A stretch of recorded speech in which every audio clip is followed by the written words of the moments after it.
Começa agora os 10 mil deles. O reality cast que faz o seu tempo render. Haha, meus amores, estamos chegando, hein? 6 horas, 1 minuto, alegria ter você aqui na TC Rádio em mais um episódio de Os 10 Mil Deles, o podcast que veio pra grade da primeira rádio voltada para a cobertura do mercado financeiro em todo o país. Eu sou Leonardo Levati, companheiro já frequente das suas manhãs no Expresso da Manhã, aqui no trânsito com a TC Rádio, e quem me acompanha nessa jornada é o gestor de recursos Carlos Castrucci, que já tá na área aqui como sempre. Fala aí, Carlos, tudo bem?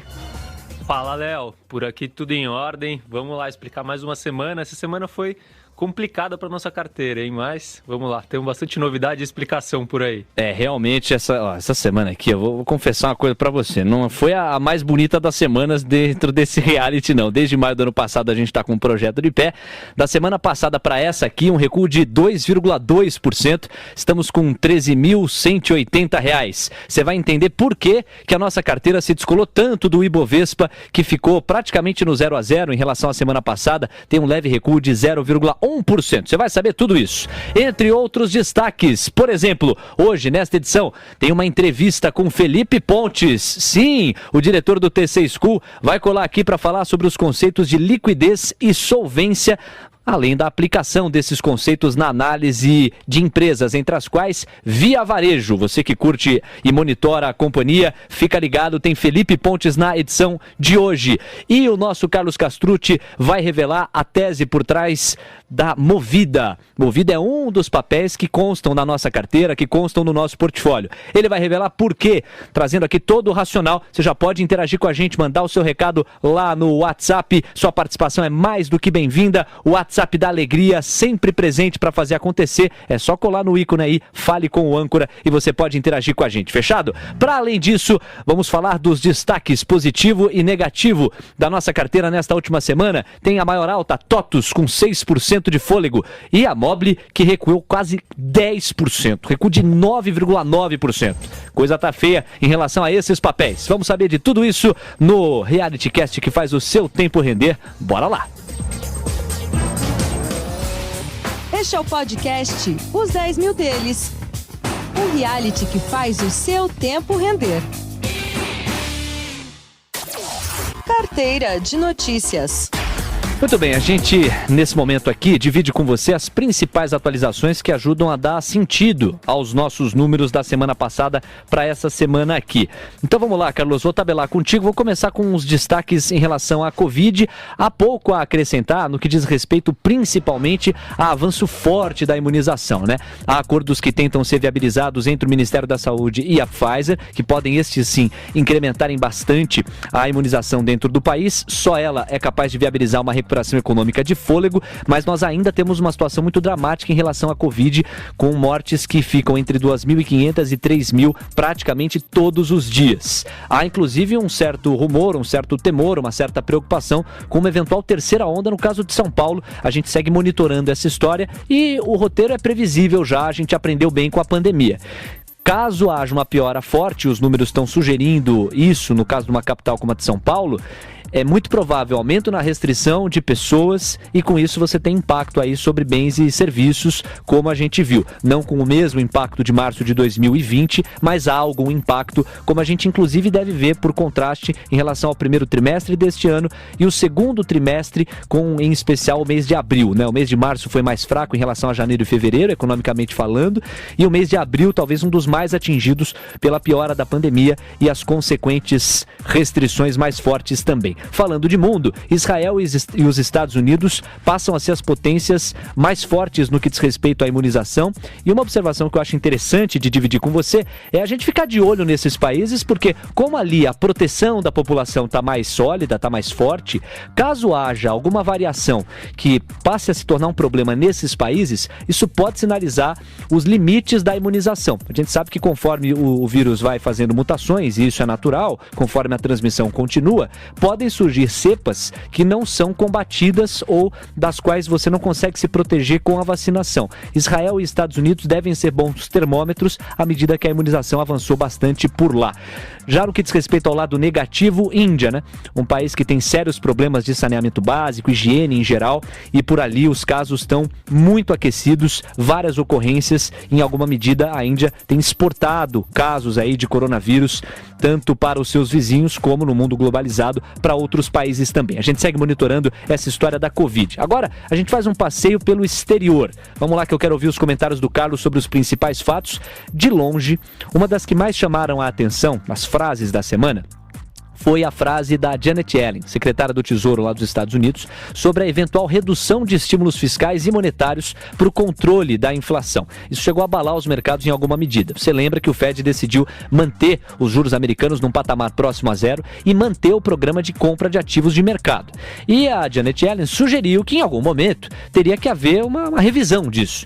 E o mercado reagiu mal. O Carlos vai explicar por que pra gente. Houve um alívio no dia seguinte, porque as declarações do vice-presidente do Federal Reserve, Richard Clarida, de que não é hora para pensar ainda em reduzir as recompras de títulos nem de aumentar os juros, deram aí um contraste que acabou acalmando o mercado. Ô Carlos, sobre esses tópicos em específico, por que o mercado assustou quando a Janet Yellen sugeriu aí uma reavaliação sobre a compra de ativos por parte do Federal Reserve? Bom, Léo, o que acontece aqui principalmente é o impacto de um aumento de taxa de juros. Esse é o primeiro tópico. Nos modelos de descontos de fluxo de caixa das empresas, né, quanto maior os juros, menor o fluxo de caixa futuro, menos o fluxo de caixa futuro vale para a empresa e com isso a gente pode ter um impacto negativo no valor dela.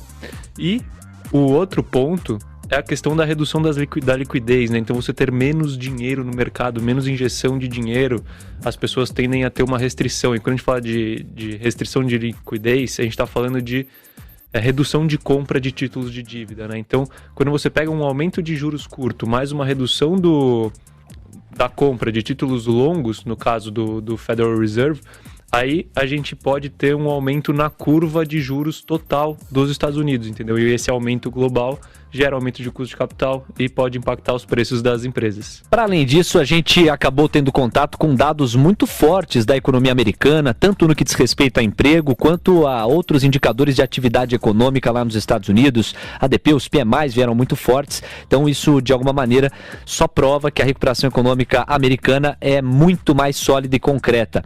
Também a gente destaca aqui os papéis da indústria farmacêutica, que pesaram depois que a União Europeia sinalizou concordância com a iniciativa histórica do governo americano de apoiar a suspensão temporária de patentes para as vacinas anti-Covid. Os Estados Unidos, num gesto histórico mesmo, né, sugeriu que poderia, né, mais do que sugeriu, né, disse que estaria à disposição, aqui encabeçado com Joe Biden, né, a suspender temporariamente patentes da vacina contra a Covid-19, e isso facilitaria o trânsito dessas vacinas mundo adentro. A União Europeia deu um aceno em favor dessa decisão. Vamos ver se isso realmente se confirma. É uma situação difícil de manejar, porque tem que haver um consenso muito forte entre vários países, e a Organização Mundial da Saúde é uma das mediadoras principais dessa conta. De alguma maneira, os papéis pesaram no caso das indústrias farmacêuticas, ou da indústria farmacêutica, porque é uma indústria que depende muito das patentes para ter aí bastante valor agregado. Os índices americanos recuaram, com o S&P fechando em praticamente 4.100 pontos, uma queda aí ao longo da semana que a gente vai flagrar. Eu vou trazer a informação atualizada para você. A gente cansou de ver, né, nos últimos tempos, renovações de topo histórico no caso do mercado americano. A gente pode falar que o S&P 500 ficou em 4.201 pontos. 4.201 pontos hoje, né, o encerramento. A alta foi de 0,82%. Então é uma fotografia importante para você no mercado americano. De tudo isso aí, Carlos, qual o complemento que você traz? O que você destacaria? Léo, eu acho que a única questão aqui que vale o destaque, né, é essa parte da quebra de patente das vacinas, né? Isso, assim, quando a gente olha na pandemia hoje, isso é uma sinalização positiva, porque significa que a gente consegue produzir mais vacinas. Mas quando a gente olha para a sinalização de futuras possíveis pandemias, isso pode ser um risco, né? Porque se você quebra patentes de uma farmacêutica, qual que é o estímulo dela de produzir uma vacina, de acelerar a produção de vacina numa próxima pandemia? Então essa é uma situação muito delicada que deve ser muito bem ponderada aí. Boa. Vamos falar agora do Brasil, porque por aqui seguem os trabalhos da CPI da Covid. Foram ouvidos personagens importantes em relação à crise sanitária no Brasil. Luiz Henrique Mandetta, para além dele, Nelson Teich e hoje, especificamente, o Marcelo Queiroga, que está à frente do Ministério da Saúde, tomando aí as decisões atuais no que diz respeito à pasta, e todos esses personagens dividiram, através do depoimento lá no Senado, bastidores, pontos, decisões e alguns dos critérios que foram levados em consideração para o que diz respeito ao combate da pandemia, inclusive trânsitos e diálogos com o governo federal. Em alguma medida, o risco que existe aí para o atual governo, o governo Jair Bolsonaro, gira menos em torno de um impeachment, segundo a maioria dos analistas, e mais em torno de prejuízos políticos para uma reeleição em 2022. Vamos destacar a decisão do Copom, impossível não passear por ela. A decisão foi de subida da taxa Selic em 0,75 ponto percentual, nada de novidade, uma decisão que já havia sido antecipada no último encontro do comitê, e agora 3,5% ao ano é a taxa básica de juros aqui no Brasil. E houve já uma nova indicação de um novo aumento de 0,75 ponto percentual para a próxima reunião. Além disso, semana carregada de divulgações, continuamos com a temporada de balanços, resultados importantes aqui no Brasil: Itaú, Bradesco, Gerdau, Braskem, Ambev. Aliás, o resultado da Ambev veio tão forte que os papéis chegaram a subir praticamente 10% ao longo do dia hoje, uma alta muito expressiva em cima dos papéis da Ambev. E o Ibovespa volátil acabou praticamente no 0 a 0 se a gente considerar quinta-feira passada para essa quinta. Seu destaque aí em relação aos principais pontos de Brasil, Carlos? Bom, Léo, a gente não pode deixar de destacar a questão do Copom, né? Até a gente comentou num dos episódios anteriores dos 10 mil deles que a gente via uma tendência de queda do dólar, justamente depois da decisão do Copom que levou a taxa Selic para 2,75% por ano, 2,75% ao ano, ou seja, na penúltima reunião. E isso tem acontecido, né? Essa normalização parcial que eles chamam da taxa de juros brasileira, ela tem impactado positivamente o mercado, né? Principalmente a questão do dólar, tirando uma pressão do câmbio. E eu vejo esse movimento, então, como bastante positivo, e essa sinalização da próxima reunião. A gente sabe que o juro neutro está acima de 6% ao ano, então não é porque a gente está saindo de 2% para 4,5%, para 5%, que a gente está tirando uma política monetária expansionista. A gente continua numa política monetária expansionista, mas agora com mais responsabilidade e tentando controlar também a questão do câmbio, que impacta diretamente na inflação. Ô Carlão, explica pra galera aí, quem nunca ouviu falar em juro neutro, o que seria juro neutro? Qual que é o conceito que está por trás desse tipo de juro? Bom, o juro neutro, assim, vou dar um passo atrás, tá? Para que serve a taxa de juros? A taxa de juros, na teoria, ela serve para controlar o superaquecimento da inflação, causado pelo superaquecimento da economia, quando a economia está indo bem demais, e para estimular a economia quando a economia está indo mal demais, e teoricamente a gente não teria inflação num cenário desse. A taxa de juros neutra, teoricamente, é a taxa de juros onde você nem estimula a economia a crescer mais, nem desestimula a economia por conta de um crescimento acelerado que ela está apresentando, que é maior do que o crescimento potencial e que gera inflação. Deu para entender? Total, quer dizer, equilíbrio acima de tudo. Tá aí colocado. Às 18h14, 6h14. Vamos fazer uma transição, falamos dos principais acontecimentos no que diz respeito ao cenário internacional.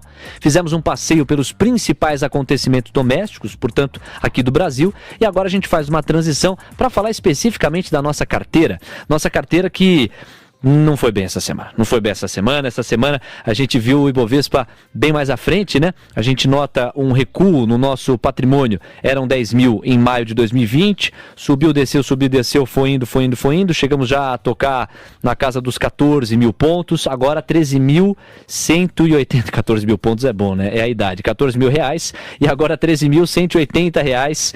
Um recuo de 2,2% em relação à quantia da semana passada, em que a nossa carteira ficou no 0 a 0. com o Ibovespa. No mesmo período, o Ibovespa ficou em 119.920 pontos, uma variação leve aí de 0,1% para baixo, um leve recuo de 0,1%. Outras informações relevantes para a gente tatear os principais pontos no que diz respeito a bolsa, câmbio. Por exemplo, o dólar teve um recuo de 1,4% no período e chegou a R$ 5,29. S&P 500, agora sim com a fotografia da semana que eu prometi para você, um recuo de 0,2%, como disse há pouco, fechou em 4.201 pontos. Maior alta e maior baixa da carteira. TOTUS subiu 6% e Mobile derreteu 9,9%. Carlos Castrucci, como é que você pode ler o que aconteceu com a nossa carteira, sobretudo em relação ao Ibovespa da semana passada para essa? A gente fica com um gostinho ruim na boca, né? Você que me conhece há pouco tempo sabe que eu não gosto muito de perder, mas... Não, imagina! Gosta, só um pouquinho ele gosta de perder, só um pouquinho. Mas faz parte, a gente tem que entender que a estratégia é de longo prazo e essas pequenas derrotas semanais, que a gente pode chamar assim, não devem impactar na estratégia. Mas eu acredito que assim, o principal fator que fez com que a nossa carteira desempenhasse menos do que o Ibovespa foi o desempenho negativo de empresas ligadas à economia doméstica. A gente está falando principalmente de varejo e, por exemplo, o setor de locação de veículos, setor de saneamento e assim em diante.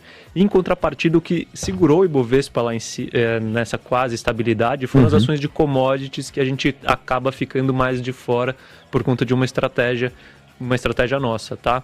É para variar, né, isso aí, porque não é um quadro novo, né? Vale, CSN, Gerdau, são empresas que têm ajudado a puxar o Ibovespa, e aí a gente está falando de commodity, trio de ferro, entre outros pontos aí que ajudam a explicar essa performance pelo menos 0-0 do Ibovespa. A nossa estratégia não está nessas empresas especificamente, né, Carlos? Não, a gente surfou uma onda muito boa com Vale, né? Vale é uma empresa que a gente tinha desde os 30 e poucos reais, e acabamos se desfazendo de toda a posição quando ela passou dos R$100, porque eu acredito que, eu não sou um especialista em commodities, então eu não posso te dizer se o preço vai para cima ou para baixo do que a 6 meses ou daqui a um ano. Mas eu sei que o preço está num patamar tão alto, onde o risco de investir em Vale já não condiz com o retorno que você pode esperar no investimento, e por isso eu optei por sair dessas empresas de commodities, principalmente metálicas, e focar em empresas de varejo, né, empresas domésticas que estão com um retorno bastante atrativo na minha visão, né, claro, quando eu faço as minhas contas aqui. Mas isso tem impactado negativamente a carteira ao longo desse ano. Vamos ver se a tendência muda em breve. Boa. Vamos falar do destaque positivo, que ficou por conta da TOTUS, papéis da TOTUS, que tiveram uma alta expressiva, e você explica por quê. Bom, TOTUS, ela surfou uma onda boa, acho que muito em conta da antecipação dos resultados que saíram hoje da empresa, tá? E aí ela divulgou os resultados hoje, ela subiu mais um pouco e os resultados vieram bastante positivos. Crescimento de receita ali na casa de 20%, com ganho de margens, e tudo isso no final trouxe um crescimento de lucro de 30% para a empresa, que é algo que foi superior às estimativas do mercado. Então é uma empresa que continua entregando bons resultados e é legal a gente continuar acompanhando. Boa. E do lado negativo, Mobile, um derretimento de praticamente 10%, hein, Carlos? Mobile é uma empresa que ainda tem pouca liquidez, né, e pouco conhecimento do mercado, então ela acaba sendo mais volátil, tá? A gente não teve nenhum fato novo sobre a empresa, foi simplesmente uma questão de fluxo no papel. Bom, vamos falar então do Bradesco também, com isso a gente fecha esse primeiro bloco, foi um dos destaques porque a companhia está na nossa carteira e o banco divulgou resultados que vieram muito fortes. Eu tinha uma expectativa de ver os papéis preferenciais desse banco darem uma boa descolada, darem uma subida forte, a chamada porrada, mas não foi exatamente isso que a gente viu, né, Carlos? Léo, o mercado de uma certa forma está bem descrente com os bancões, né? Acreditam que os bancões vão perder rentabilidade por conta da concorrência com fintechs, com big techs e assim em diante. Mas olhando para o presente da empresa, o resultado do Bradesco veio bem positivo, na minha opinião, com um ROI, né, a rentabilidade sobre o patrimônio quase de 19% quando a gente analisa o resultado. O resultado veio saudável, tá? Por quê? Porque a margem com clientes conseguiu ter sustento, ela foi sustentada e a gente viu uma redução muito expressiva nas despesas administrativas, que é algo estrutural para a empresa. Em resumo, o resultado foi bom, mas o mercado não reagiu bem. Enquanto o mercado não reage, a gente fica com o Bradesco na carteira. Sabe quem vem aí? Ele, que já é um companheiro assíduo aqui da TC Rádio. Vamos conversar com Felipe Pontes, diretor do TC School. Ele vai conversar conosco sobre os conceitos de solvência e liquidez e como que a noção desses conceitos podem ajudar o investidor a analisar melhor as empresas e tomar decisões mais amparadas de investimento. Vale a pena você ficar ligado? Este é o podcast Os 10 Mil Deles, o reality que faz o seu tempo render. Sim, senhoras e senhores, estamos de volta ao vivo, hein? Que emoção, sempre um prazer estar aqui, 6 horas e 23 minutos, nós vamos com este humilde programa até às 7 horas. Como é que você está aí do outro lado? Tudo bem? Foi um dia tranquilo? Foi um dia complicado? Tava em commodities? Então tá com um sorrisão aí, hein, bonitão? Se tiver nos minérios de ferro da vida, sorrisão de ponta a ponta, diria Galvão Bueno. Agora, se tá em outros setores também, pode não ter sido um dia tão fácil, é ou não é? Então vamos lá. Olha, quem sempre tem dias fáceis, porque ele faz os dias se tornarem fáceis, é o Felipe Pontes. Não, brincadeira, ele também tem dias difíceis, né? Mas o Pontes sempre encontra caminhos. E ele vai conversar com a gente aqui no nosso podcast. Temos o prazer de recebê-lo. Só uma breve contextualização. O Felipe Pontes foi um dos primeiros entrevistados que a gente recebeu no tempo que a gente nem imaginava que existiria um dia um projeto chamado TC Rádio. Eu nem no TC trabalhava e o Pontes foi o primeiro contato que eu tive com a companhia, com o TC. Sempre muito aberto para trocar ideia, para conversar sobre os principais conceitos da educação financeira. Para mim, para o Carlos Castrucci, para todos nós aqui dos 10 mil deles, é uma alegria imensa recebê-lo agora nesse novo formato, Pontes, em que o podcast está aqui na TC Rádio. Como é que você está? Tudo bem? Até a ficar. Acho que nós temos uma certa emoção, vamos ver. Fala aí, Pontes. Será que te ouvimos agora? Vocês estão me ouvindo bem? Ah, perfeitamente. Tá okay? E aí, bem-vindo. Boa. Eu que agradeço aí o convite, foi muito legal aquela participação da primeira vez e foi a pessoa que me entrevistou, entre aspas, né, que fez a melhor pesquisa de todas. Léo lembrou de coisas que nem eu lembrava da minha vida. Foi muito engraçado, porque logo quando eu faço a abertura ali, o Pontes vai regalando o olho, assim como quem diz, onde é que ele foi achar tanta informação? Ó, bicho, até na Polícia Federal fui lá apurar pra gente fazer aquela conversa. Foi muito bom, Pontes. E bom, não chegou na minha adolescência. Tem limite, né? Eu e o Castrucci estamos aqui para conduzir esse papo com você. Vou deixar até pro Carlos a primeira pergunta aqui pra gente iniciar o raciocínio. Fala aí, Carlos. Primeiro, um prazer falar com você aqui de novo, Pontes, e desejar muita felicidade para você. Bom, vamos começar falando de conceito, né? Como todo bom professor, trazer conceitos pro programa é bastante importante. E aí, a primeira coisa que eu queria perguntar aqui para você é a seguinte: qual que é a diferença entre solvência e liquidez de uma empresa? Boa, antes de responder a pergunta, Léo falou aí no começo que eu não tenho dias ruins, né? E é verdade. Eu sou investidor fundamentalista. O investidor fundamentalista não tem dia ruim, ele só tem dia bom. O dia que é ruim para os outros é bom para a gente para comprar mais barato, né? Então, estou feliz quando a bolsa sobe, porque o patrimônio sobe. Quando a bolsa cai, eu estou feliz mesmo porque eu vou comprar barato. Se eu tiver dinheiro, né? O ruim é quando o caixa acaba ali, como foi por volta de março, abril do ano passado. Boa. Mas beleza, vamos lá. Solvência e liquidez são dois conceitos que são muito parecidos e muito ligados. Eles têm uma leve diferença. No geral, você até não vê essa diferença nos livros de análise fundamentalista ou análise das demonstrações contábeis. No geral, eles tratam em conjunto ali dentro dos indicadores de liquidez. Mas, vamos lá, eu vou tentar explicar a diferença da forma mais didática que eu conseguir. Espero que seja suficiente. Então, só uma coisa aqui, pessoal, deixa eu só sair um pouquinho da câmera, que meu aparelho está cortando minha língua aqui, está atrapalhando para falar.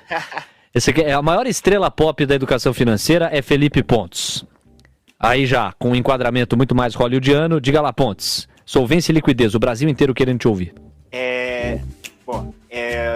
Então, o que é um solvente? Todo mundo conhece o conceito de solvente, né? Ali da escola, em química, e quem pinta parede também conhece. Solvente vem do latim solvo, não sei se a pronúncia é essa, mas a escrita é assim, e dá uma ideia de soltar, desatar, resolver. E um solvente, ele dissolve um soluto, né? Que no caso de quem trabalha com pintura ou faz pintura de parede ou de quadros, normalmente as pessoas precisam dissolver a tinta, né? Então a gente pega um solvente, coloca na tinta para dissolver, e ele também é usado para limpar os pincéis, né? O pincel fica duro, cheio de tinta, aí você vai lá com solvente e tira. Então, uma empresa, ela é dita como sendo solvente se ela tem capacidade suficiente de resolver o seu problema com dívida. Inclusive, o latim é solvo, né? E o inglês nós temos a palavra solver, que na tradução para o português é solucionador. Então, uma empresa solvente, ela tem capital suficiente para pagar as suas dívidas ou solucionar o seu problema com o credor. Então, a empresa solvente é isso, ela tem capacidade de resolver o problema da dívida dela com o seu credor. Então, essa é a ideia geral de solvência. E pegando esse gancho com a ideia geral de solvência para entrar em liquidez, eu vou fazer uma pergunta para você, Léo. Ih, rapaz. Não sei nem se eu posso. Prova ao vivo. Tô quebrando o protocolo aqui. Vai lá. Você já tentou beber água de uma garrafa que ficou 2 dias no congelador? Olha, não. Sinceramente, não. Sabe quando você vai colocar na forma o gelo ali, né? Aí você bota a água ali, né? No estado líquido, coloca lá. Aí depois eu tiro, tá? Já no formato sólido, né? Mas eu nunca tentei tomar nem pedra de gelo, então, honestamente, a resposta é não. E você, Carlos, já conseguiu tomar água de uma garrafa que estava no congelador por 2 dias? Não dá, né? O gelo não passa ali pela boca. Simplesmente não dá para beber, porque a água não está no estado líquido dela, está congelada. E a gente, para beber essa garrafa d'água, tem que esperar o gelo, né, derreter para virar água de novo, e aí sim, no estado líquido, eu consigo beber. Então, essa é a ideia de liquidez. Às vezes a empresa até tem capital, tem dinheiro, tem investimentos, tem máquina, equipamento, etc., mas esse dinheiro não é líquido. Esse dinheiro ele não é facilmente transformado, esse capital, esse recurso, ele não é facilmente transformado em dinheiro para pagar as contas. Então, a empresa ela teria, por exemplo, que vender os equipamentos dela para pagar uma dívida. Não dá, porque senão a empresa vai quebrar porque não vai ter como gerar receita e fluxo de caixa de novo. Então, simplesmente não dá. Essa empresa não tem liquidez. Ela não tem como continuar as atividades se ela vender os seus equipamentos. Então, ela tem que transformar o capital dela em dinheiro de outra forma para acabar pagando a dívida. Ô, Pontes. Oi. Deixa eu aproveitar o gancho, porque uma vez que ficou claro o conceito de liquidez e de solvência aqui, você fez uso de imagens muito acertadas para facilitar a compreensão nossa e do nosso público. Dentro das demonstrações financeiras de uma companhia, quais elementos devem ser considerados pelo investidor para aferir se essa companhia tem liquidez, tem solvência, tem indicadores que podem ajudar o investidor nessa busca? Boa, esse é o ponto que eu já ia entrar agora. Ah, garoto, isso aqui é entrosamento, entrosamento puro, pô. Você adivinhou. A empresa ela pode ter liquidez e não, ela pode ser solvente e não ter liquidez, ela pode ter capital, patrimônio para bancar uma dívida dela, mas esse capital ele não é transformado em dinheiro facilmente para pagar a dívida. E aí eu trouxe um exemplo aqui, acabei de pegar no Matrix, tá aqui na outra tela, a Taurus, Opa! 2019. Não, a outra tela eu não passei para vocês, não. Eu estou na outra tela do meu computador. A Taurus, por exemplo, Forjas Taurus, ela até o terceiro trimestre de 2020, ela estava numa zona de insolvência ali, com passivo a descoberto. Passivo a descoberto é quando o patrimônio líquido da empresa fica negativo, ou seja, ela tem mais contas a pagar do que ativos, bens, direitos que geram dinheiro para ela. E a empresa estava muito alavancada, a alavancagem dela, medida pela dívida líquida sobre a EBITDA, chegou a quase 10 vezes. Então, você pode olhar no balanço se a empresa tem capital suficiente para bancar essa dívida. Uma forma fácil de fazer isso é olhar o patrimônio líquido. Patrimônio líquido negativo já é um indício ali que essa empresa está se tornando insolvente. Só que qual era o problema? Não, a solução da Taurus, a coisa boa da Taurus. 90% dessa dívida era de longo prazo, então ela não precisava de liquidez para bancar aquela dívida de longo prazo. Então ela não quebrou por isso. Esse é um dos fatores, né? Essa é a ideia. Você olha isso diretamente no balanço. E no Matrix, na nossa ferramenta TC Matrix, isso está tudo calculado já para vocês. Os indicadores de endividamento, de liquidez e o risco de insolvência também. Boa, Pontes. Belo exemplo aí para ilustrar. A comunidade TC monitora muito um papel que pelo menos estava, né? O Carlos pode confirmar se ainda se mantém na nossa carteira, que são os papéis da Via Varejo, ou simplesmente agora Via. E a próxima pergunta do Carlos vai nessa direção. Fala aí, Carlão. Exatamente, a gente tá carregado de Via aqui, viu, Léo? Bora. Torcendo para a análise do Felipe ser boa. O Pontes, acho que a grande questão agora é trazer para a parte prática, né? Eu sei que você acompanha a Via de perto e ela passou por um problema de liquidez, não, mas ela tinha um risco de liquidez grande antes, logo quando bateu a primeira onda da pandemia, né? E ela conseguiu, de certa forma, equacionar essa questão. E eu queria que você fizesse uma análise sobre o equacionamento, como que a Via Varejo estava antes, como que ela está agora e como que ela deve ficar para frente, né? O que isso deve trazer de pontos positivos para a Via Varejo daqui para frente. Beleza. O bom de você saber um pouquinho de análise fundamentalista é que enquanto está todo mundo desesperado, você está feliz com o desespero dos outros, né? Não com o desespero das pessoas que estão ficando doentes, morrendo, etc., mas com os investidores que não são bem preparados, que chegam no mercado aí de forma aleatória, sem estudar o suficiente para apostar, e aí todo mundo se desespera quando acontece qualquer probleminha. E aí o mercado ficou completamente desesperado ali no começo do ano de 2020 com a Via Varejo, inclusive analistas experientes dizendo que a empresa ia quebrar e coisas desse tipo.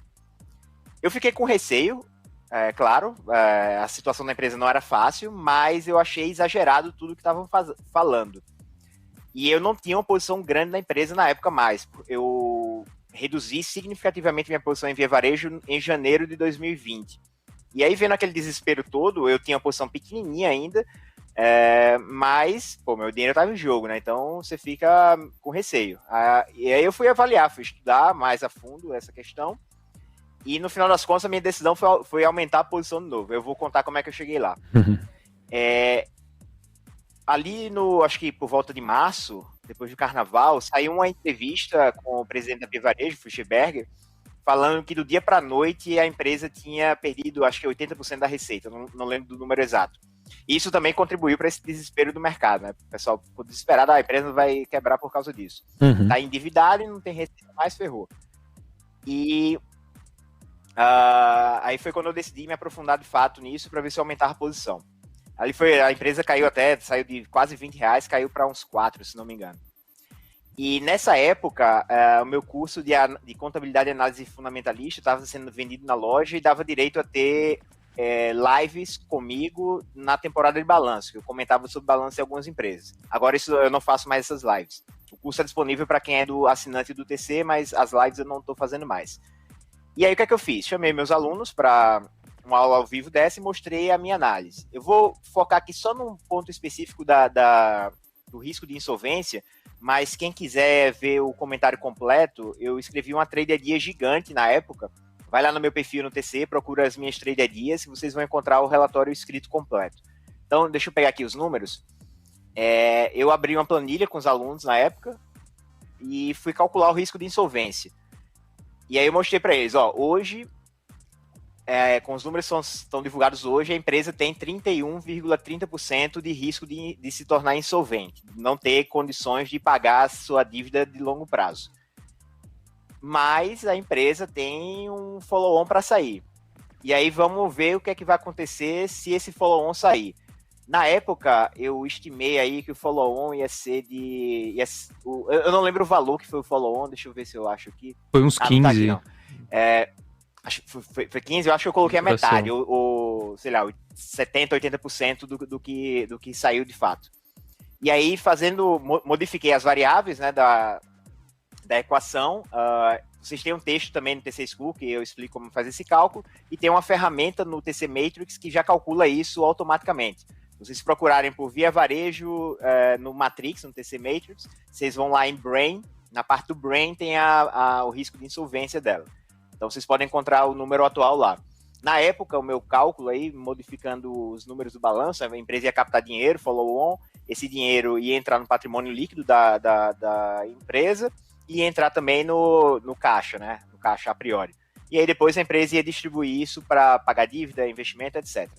Então, o risco de insolvência antes do follow-on, que eu tinha estimado em 31,3%, depois do follow-on, na minha simulação, o follow-on não tinha saído ainda, cairia para 28,58. Já aproximava o risco de insolvência da Via Varejo com os pares.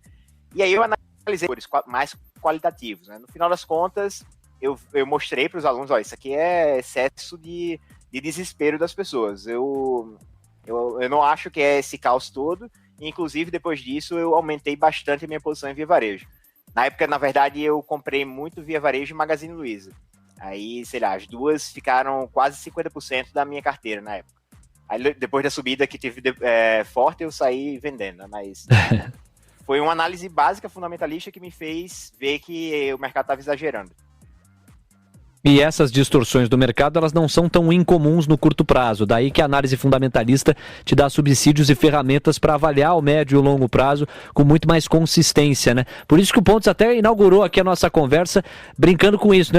Realmente, eu não tenho dias ruins não, porque quando os dias são ruins para o investidor curto prazista, para quem é fundamentalista, a oportunidade dobra para você comprar barato os papéis que você entende pelas teses aí, tendem a se valorizar no médio e longo prazo. Ô Pontes, nosso tempo está acabando aqui, já estamos na reta final deste segundo bloco. A gente quer te agradecer muito aí e saber no futuro próximo o que você pode estimar para os papéis da Via, que declarou algumas reestruturações, não teve na precificação dos papéis um resultado imediato para isso, e você, por ser fundamentalista, acredita que em breve o mercado tende a devolver certa racionalidade para precificar os papéis, ou acredita que essa desconfiança, esse pé atrás do mercado com a Via tem até razão de ser? Qual que é a tua impressão para a gente fechar esse bate-papo?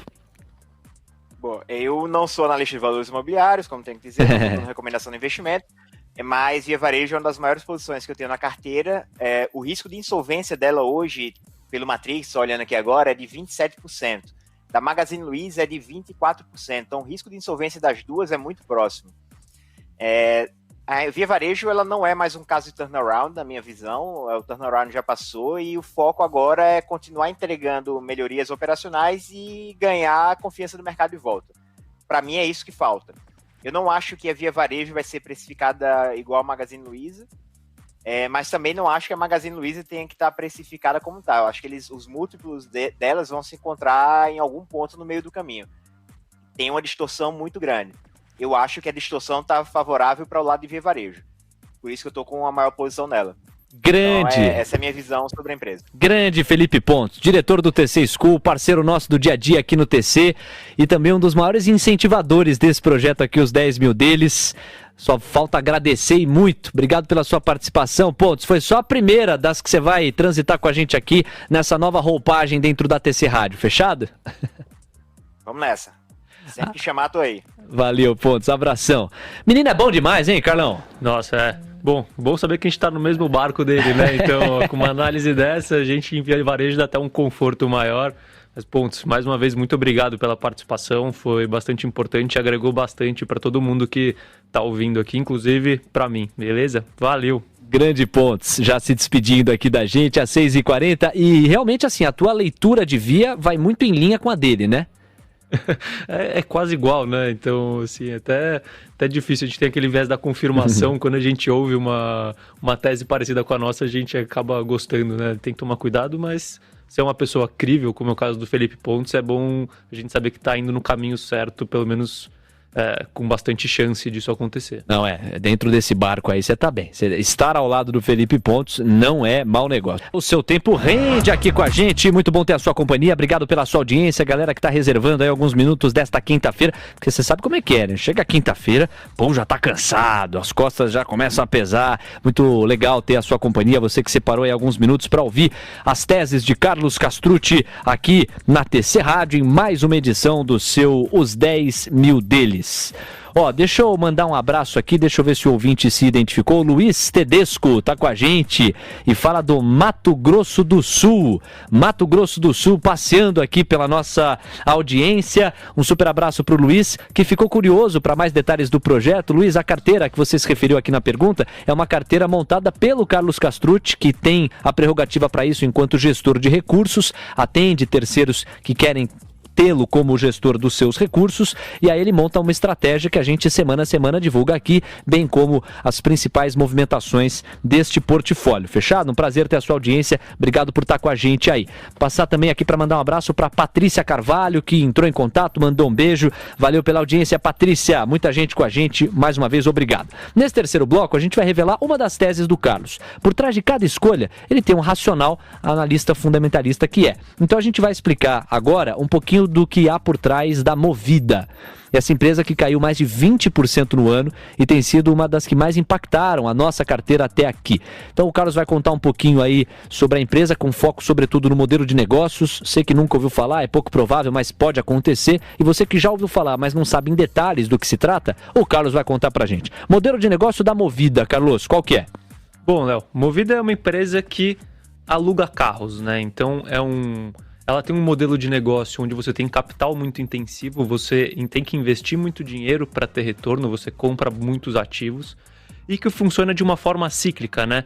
Então, como que funciona? A empresa compra carros, aluga carros, vende carros e assim em diante. Então, compra, aluga, gasta um pouquinho ele, vende, compra de novo e assim a empresa vai crescendo. Se ela compra mais do que vende carros, a empresa cresce, tá? E a grande chave do sucesso num negócio desse tipo está justamente na gestão desse ativo. Por quê? Porque é fundamental você comprar carros baratos, né? Conseguir gerar uma receita ali com o aluguel dele e depois vender o carro rápido e bem, de uma forma onde você consegue vender com um preço muito parecido com o preço que você pagou, entendeu? Ou talvez um pouquinho abaixo, para você conseguir gerar um retorno por carro. Então, trazendo aqui para a parte mais matemática, se você partir do pressuposto que a empresa tem um carro só, tá, Léo?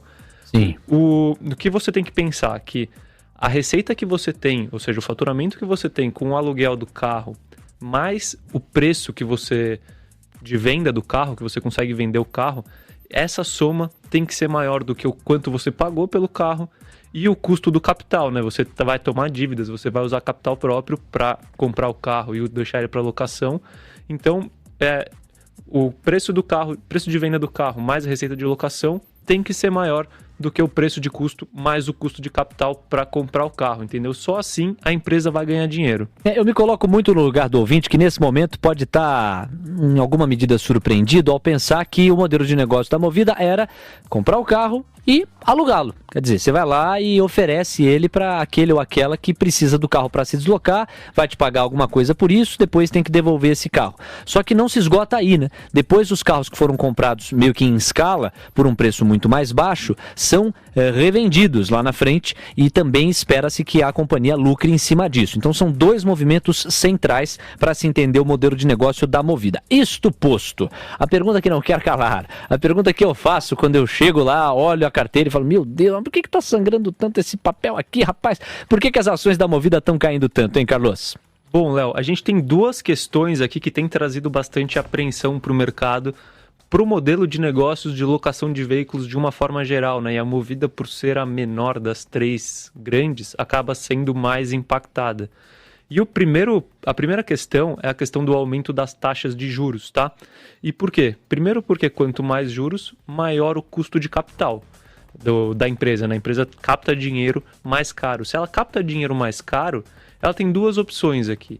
Ou ela mantém o preço de locação dos veículos e aí ela perde margem, né? Então você está faturando mesmo e com um custo maior e perde rentabilidade, consequentemente. Ou você se arrisca a aumentar o preço do aluguel, mas correndo o risco de perder demanda por carros, entendeu? Então, esse é o impacto, não é o principal impacto, mas é um dos fatores que tem feito as ações da Movida desempenharem mal esse ano. E qual seria o outro que você poderia destacar? O outro é um pouco mais complexo, tá? Que é a questão que é global, que é a escassez de semicondutores no mundo, né? E por quê? Essa escassez de semicondutores tem impactado diretamente na produção de veículos no Brasil. E com menos veículos produzidos, existem menos veículos para a Movida comprar. A Movida não conseguindo comprar mais carros, o que acontece com ela? Ela pode perder ou rentabilidade, ou crescimento, ou os dois, tá? Ou nenhum dos dois, dependendo da estratégia de gestão. E aqui eu vou discorrer um pouquinho, né? Então, bom, primeiro você tem menos carro para comprar, você tem é mais difícil você aumentar a frota. Ou seja, teoricamente você já vai ter menos crescimento lá na frente, você não consegue substituir a sua frota e crescer a frota. Para manter a frota que você tem, aqui você tem então duas opções, né? Ou você reduz a sua frota mesmo, continua vendendo carros, ou você tenta manter a sua frota segurando os seus carros que você já está utilizando. E quando você segura esses carros mais tempo do que você pretendia, você tem que aumentar a depreciação por carro, ou seja, esses carros geram mais despesa para você, você vai vender ele por um preço menor lá na frente, e isso pode impactar a rentabilidade da empresa, tá? Por outro lado, Léo, por conta dessa escassez de carros, os preços dos seminovos e a demanda por seminovos está bem aquecido atualmente. Então, a empresa pode decidir entre reduzir a frota, reduzir crescimento, ou e aí você mantém a sua rentabilidade, porque está vendendo os carros melhor do que você esperava, ou você pode ir para o caminho de realmente tentar manter a frota e aí perder rentabilidade, tá? Mas eu acredito que assim, a gestão da empresa ela é muito importante num momento como esse, porque eu acredito que existe um ponto médio onde você pode aproveitar um pouco desse cenário aquecido de venda de seminovos e não abrir tanta mão de crescimento, assim, que é um impacto momentâneo, né? Essa questão dos semicondutores deve voltar em breve, mas isso, de uma certa forma, tem impactado os preços das ações da Movida esse ano. O bom e velho meio termo, né? Para você encontrar como empresa qual o caminho, qual a alternativa mais sensata, que nem invalide o crescimento, nem o coloque como algo irresponsável, descolado da realidade. Bom, a gente já entendeu, então, que o aumento de juros é uma das questões estruturais que podem diminuir a atração dos investidores pelos papéis da companhia. Entendemos também que essa questão estrutural da escassez dos semicondutores também ajudam a explicar a questão da redução na produção de veículos e aí, se um dos principais braços do meu modelo de negócio como Movida, me colocando aqui como se eu fosse da companhia, é comprar um carro num volume interessante para praticar um preço baixo e revendê-lo lá na frente, se eu tenho a produção de carro afetada em cima dessa questão aí da escassez de semicondutores, naturalmente que parte do meu modelo de negócio fica comprometido também. E aí o Carlos traçou alguns cenários aqui, quadros, que podem ajudar o investidor a traçar probabilidades de futuro. Aí eu te pergunto, Carlos, quantos por cento da nossa carteira hoje estão em Movida? De 0 a 100%, quanto é que tem nessa companhia especificamente? Movida é uma posição relevante nossa, até vou explicar por que em breve, mas ela representa 6,5% da nossa carteira hoje. 6,5%, quer dizer, a cada R$100 que existem na nossa carteira, R$ 6,50 estão em Movida. E aí eu te pergunto, por quê? Com base nesse cenário que você traçou, por que é tão importante investir em Movida? Bom, aqui eu vou trazer primeiro uma questão de mercado, tá? Primeiro, o mercado de locação de veículos é um mercado que ainda é fragmentado, e onde é muito importante economia de escala, tá? Então, quanto maior a empresa, quanto maiores as grandes empresas, mais difícil a entrada de novos concorrentes. E a Movida, junto com Localiza e Locamérica, formam o trio de ferro aí que já tem mais de 60% do mercado e que devem cada vez mais aumentar a sua fatia do bolo, tá? Porque as condições de competição acabam ficando muito complicadas para as empresas menores. Além disso, esse é um mercado... Então, aqui a gente está falando de fatia de bolo, né? Roubar uma fatia maior. Além disso, esse próprio bolo, ele tende a crescer, e eu acredito que é uma tendência estrutural por conta da questão da substituição de ativos por serviços. Então, o que nem a gente vê na questão, por exemplo, de imóveis, a gente está cada vez mais, nossas gerações, querendo alugar ao invés de comprar, e com carro não é diferente, né? Você pega um menino de 18 anos hoje, a probabilidade dele não querer um carro hoje é muito maior do que há 5 anos atrás. Então, essa questão de substituição da compra de ativos, de carros, por aluguel de carros, aluguel de veículos, consumir serviços, isso é uma tendência estrutural e que o setor de locação de veículos pode surfar. Olha só, hein? Um ponto bem importante no momento em que nós temos aqui uma abertura de porta bastante simbólica. Rafael Ferri está visitando os nossos estúdios aqui, mostrando parte dos bastidores dos 10 mil deles. Deixa eu continuar aqui, Carlos, abordando o seguinte. A gente já viu que esses pontos te levam a entender que os papéis da Movida podem ser estratégicos no futuro. Agora, tem outros pontos que você considerou no seu racional por trás da escolha dos papéis dessa companhia. Dá sequência aí no seu raciocínio. Bom, Léo, então para fechar aqui, né? A gente tem uma empresa que tem vindo para a questão fundamentalista dela, tem uma boa estrutura de capital e uma boa gestão de estrutura de capital, com capacidade de adaptação, e isso a gente viu durante a pandemia, a empresa reduzindo e aumentando frota conforme as coisas aconteciam, aumentando e reduzindo o preço de aluguel conforme as coisas aconteciam. E com aumentos constantes de eficiência operacional, uma empresa que cada vez mais consegue crescer a sua margem de lucro. Bom, somando isso daí com crescimento de mercado e crescimento da fatia de mercado absorvida por Movida, a gente pode chegar na conclusão que a Movida deve entregar crescimentos relevantes de receita e, consequentemente, de lucro.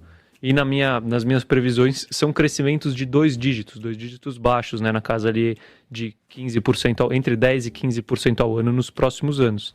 Quando você pega esse crescimento, essa estrutura de capital e a quantidade de dividendos que a empresa paga hoje, essa empresa deveria negociar pelo menos, segundo as minhas contas, na casa de um pouco mais de 20 vezes lucro, tá? E é uma empresa que negocia a 15 vezes lucro hoje, isso com uma base deprimida, porque a gente tem lucros do período mais crítico da pandemia, que foram o segundo e o terceiro trimestre de 2020.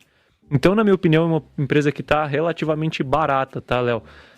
Por isso que a gente investe nela e com uma tendência muito promissora de crescimento lá para frente, né? Com o que a gente chama de duration muito grande, né? Porque a empresa pode crescer por muito tempo com essa consolidação dos serviços. Ô Carlão, pra galera que tá emocionada te ouvindo falar, ó, só pontuar que os papéis ordinários da Movida estão sendo negociados aqui a R$ 16,36.